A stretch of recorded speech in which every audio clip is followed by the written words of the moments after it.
hello කොහමද? ඉතින් ඔයාලා හැමෝම පරිස්සමට ඇති කියලා හිතනවා. අද අපි යන්නේ අනුරාධපුරේ. ඔයාලත් එක්ක ෂෙයා කරගන්න ඕනි කියලා හිතුණා මේ vlog එක. ඉතින් මොකද කරන්නේ? කොහෙද යන්නේ කියලා බලන්න. දිගටම vlog එකත් එක්ක ඉන්න.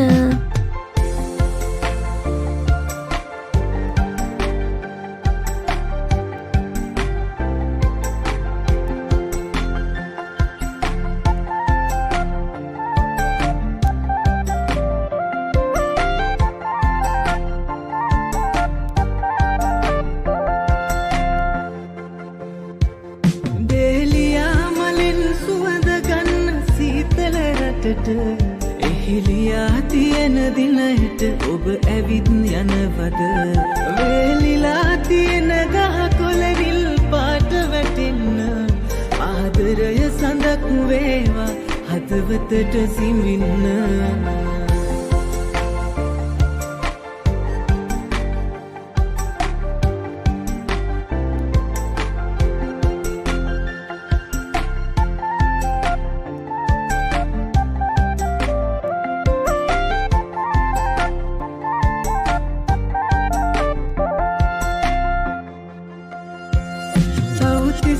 දෙව්ලොව දෙව්ලියන් වැඩියට තවුතිසා දෙව්ලොව දෙව්ලියන් වැඩියට මට වඩා ලස්සනයි මගේ පෙම් කුමරි වැඩියම ඔබ හසුන් පතම සිපගත්තෙමි ඔබ සිතා මම දේලියා මලින් සුවඳ ගන්න සීතල රටට එහිලියා තියෙන දිනට ඔබ ඇවිත් යනවද වේලිලා තියෙන ගහ කොළවිල් පාට වැටෙන්න ආදරය සඳක් වේවා හදවතට සිමින්න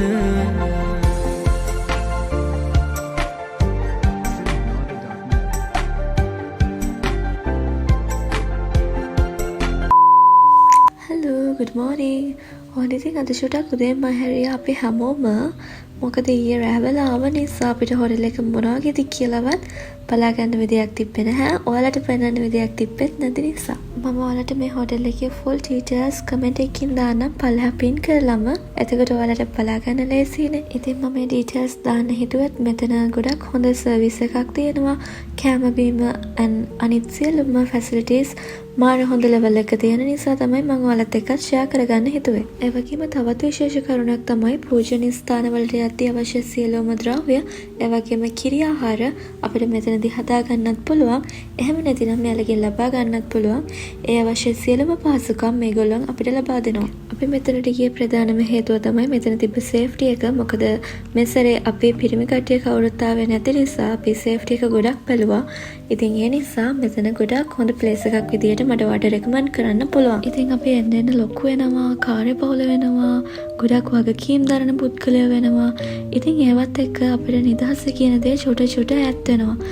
ඉතින් මම කියන්නේ ඒ ඈත් වෙන නිදහස ඇතුලේ චූටි හරි දවසක් ඔයා වෙනුවෙන් ඔයා ගත කරන්න, ඔයා වෙනුවෙන් ඔයා ගෙවන්න. මොකද මානසික නිදහස කියන්නේ අංක 1.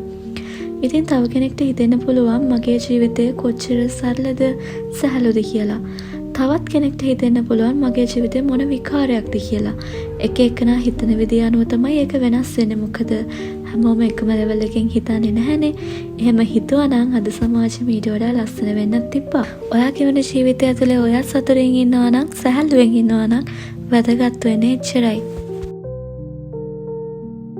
ඉතින් කතාවෙන් ප්‍රොඩක්ටිව් විදියට උදේ පාන්දරින් අපි දවස පටන්ගෙන දැන් යන්නේ රුවන්වැලි මහසෑය වඳින්න.